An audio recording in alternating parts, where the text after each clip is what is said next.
Now the second part is the mutual fund investment, mutual funds simplified. So how mutual fund works? This is the workflow of the mutual fund. When you are an investor, right? Any fund house or any mutual fund house, which is sometimes known as AMC or asset management company, they pulls money from the investor, and fund house appoints a fund manager who invests in the securities like stocks, gold, bond, etc. And this investment generates returns, and these returns are passed back to the investor. So this is the workflow of the mutual fund, which is very simple.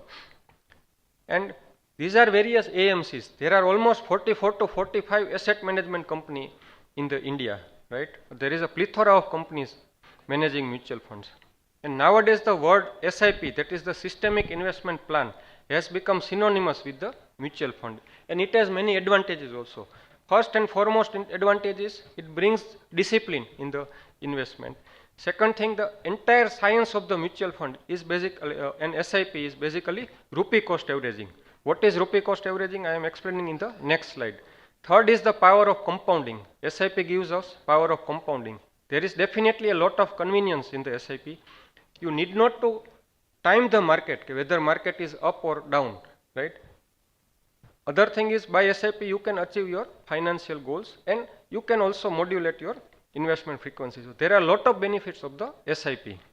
And this is the science of rupee cost averaging. There is nothing rocket science in this. You invest rupees 10,000 every month, suppose, for a very long term. When the unit price is higher, you will get less units. And when the unit price is at lower side, you will get more units.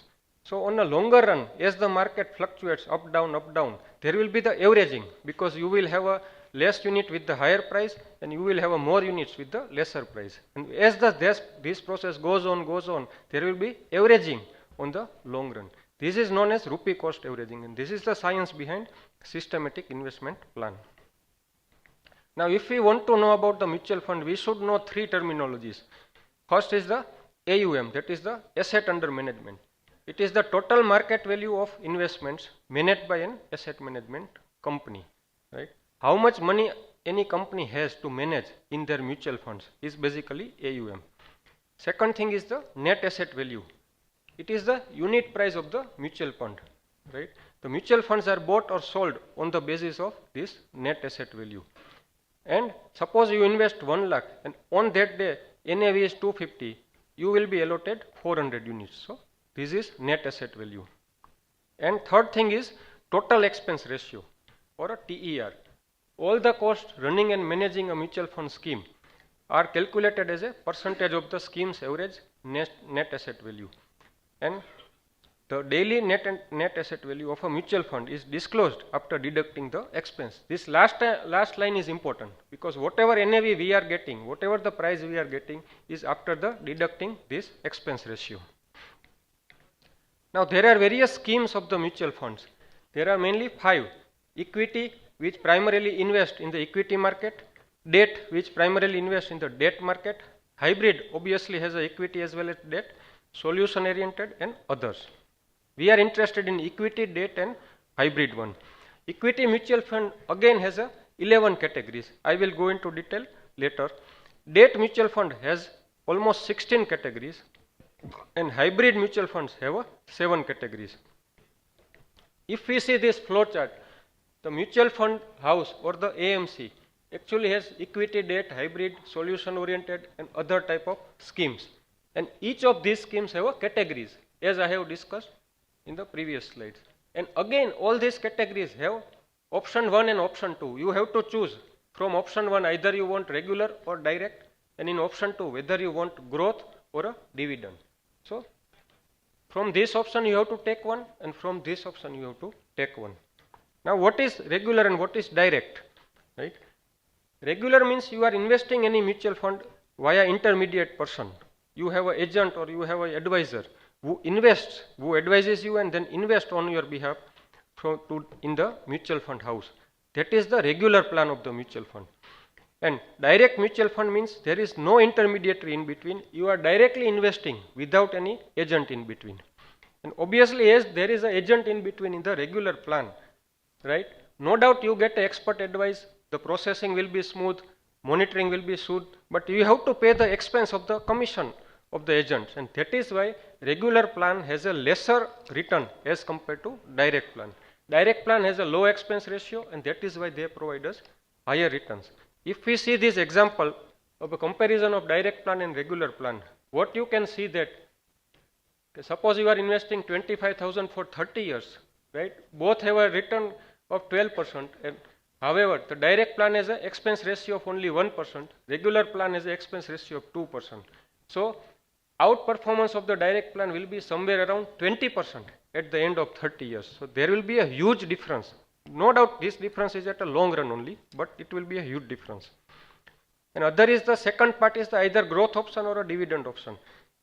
Here only thing I would say that go for the dividend option. Always choose a growth option. Now if there is a name of the mutual fund, you might be confused. What does this name suggest? So if we see it is Axis Mid Cap Fund, Direct Growth, that means Axis is the fund house, category is the Mid Cap Fund. Mid Cap is obviously a category of equity, so it is a equity fund. From option 1, direct or regular, so we have chosen the direct, and in option 2, growth or IDW, that is dividend, we have choose growth. So this is the name of the mutual fund. Suppose Mira Asset Large Cap Fund Direct Growth, HDFC Balance Advantage Funds regular IDW. This balance advantage is the category of hybrid fund. So you can know it is a fund house HDFC. This is the category. It is a regular plan. That means it is through agent, and IDCW means it is a dividend. Always select direct and growth. Don't go for the regular and IDCW. Now coming to the equity part, there are 11 categories of the equity mutual fund scheme, like large cap fund, large and mid cap, small cap, flexi cap, and ELSS. These are our important categories. Others are not important for us. If Nifty has a 500 companies which are listed, and out of that, top 100 companies are known as the large cap stocks, and the funds which invest in the large cap stocks, right, have a 80% exposure to the large cap stocks are known as a large cap funds. Now, company number 101 to 250 are mid cap stocks. So mid cap funds will have almost 60% of the mid cap stocks, and small cap funds will have almost 65% of the small cap stocks. Last 250 to 500 are small cap stocks. So this is the basically various categories of the equity mutual fund. There are also multi-cap funds and the flexi-cap funds also. Multi-cap will have 25% each in the large, mid and small caps, and flexi-caps are flexible. They can invest in the any type of stocks. Now, nowadays there is a concept of passive funds also. Passive funds are basically index funds like Nifty 50 and Nifty Next 50 funds. These passive funds are intended to match and not to beat the performance of a specific index.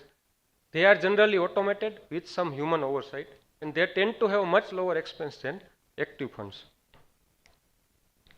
Now there is a tax saving option also in the mutual fund, and this is a ELSS or equity linked saving scheme. In this there will be lock-in period of the 3 years. There is a tax benefit up to 1.5 lakhs under ATC, and ELSS are mostly flexi cap funds. And ELSS give higher returns as compared to PPF or other conventional tax saving instruments. Now if we see the return of the equity mutual fund in the last 10 years, large cap fund has on an average provide 15.2% return, then mid cap and large cap 18.2, flexi cap 17, mid cap funds 21, and small cap is whooping 23%. So this is the average return of the mutual fund over the last 10 years. Right? But as we go to the higher return, the risk also increases. If we want to do a portfolio of the equity mutual fund, this is our recommendation. You can go for the one large cap fund, then a Nifty 50 and Nifty Next 50 fund. So there will be 50% allocation to the large cap. And mid cap funds, you can take 2 mid cap funds of 30% and 2 small cap funds of the 20%. So basically out only with 7 funds, you can have a equity mutual fund portfolio. There is another option with a 6 fund only, in which you can have one index fund, this Nifty 50, another is a Nifty Next 50, then mid cap fund, small cap fund, and you can have 2 flexi cap funds. So within a 6 MF, you can have a good equity portfolio. But finding a mutual fund is very difficult because there are 44 mutual fund providing agencies, that is AMCs, and there are approximately 850 to 900 equity mutual fund scheme. So this process is like finding a needle in a haystack.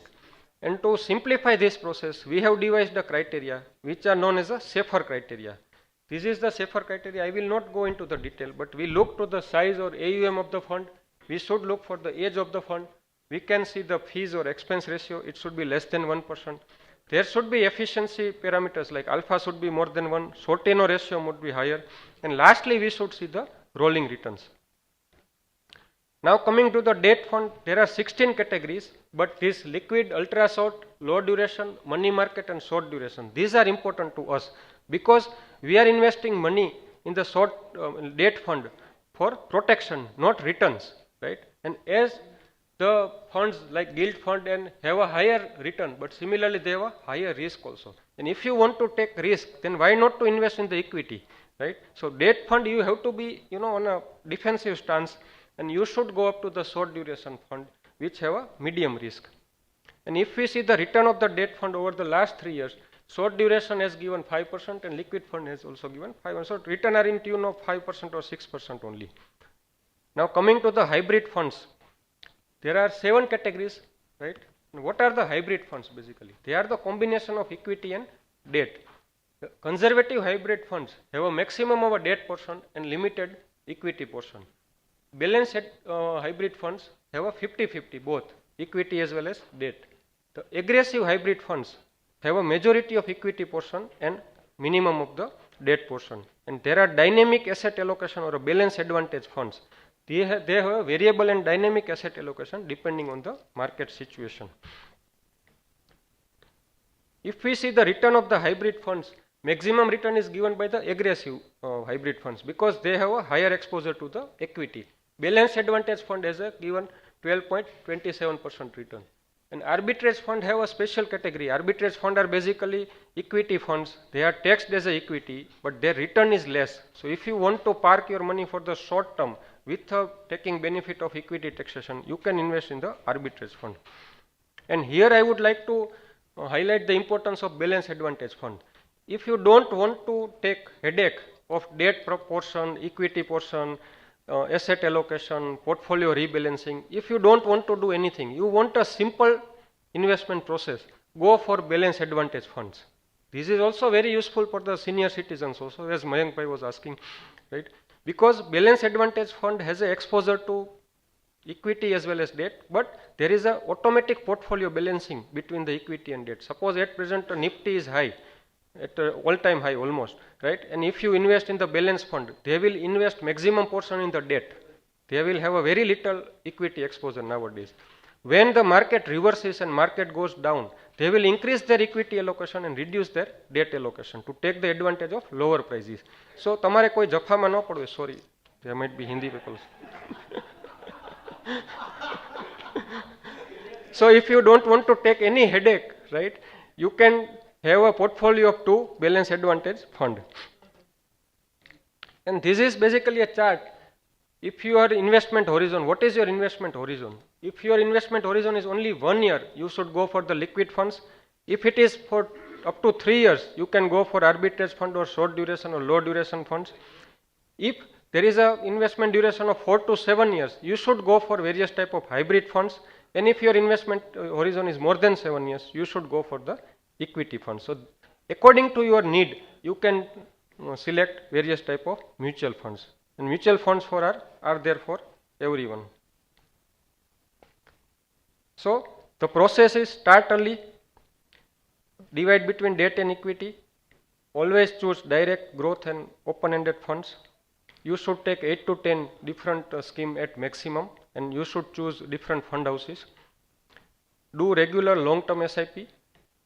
Review your SIP once a year and increase every year by at least 10%, and exit only when the goal is near, right? In Bhagavad Gita, Krishna Bhagavan has said, you have the right to work only, but never to its fruits. Let not the fruits of action be your motive, nor let your attachment be to inaction. This is a very famous slok from the Gita. After so many years, Warren Buffett also have said the same thing. We enjoy the process far more than the proceed. So enjoy the process of investment, build the process of investment. Don't keep your focus on the return. If your process is correct, you are enjoying the process of investment. If you are disciplined enough for the investment, returns will come automatically. Mostly what happens, we always see in the return, kitna deti hai, right? That is our Indian mentality. Average kitna deti hai, return kitna deti hai. Don't look at that. Just look at the process of investment. Returns will come automatically. And always in practical life, follow Krishna Bhagwan, and in financial life, follow Warren Buffett. Thank you.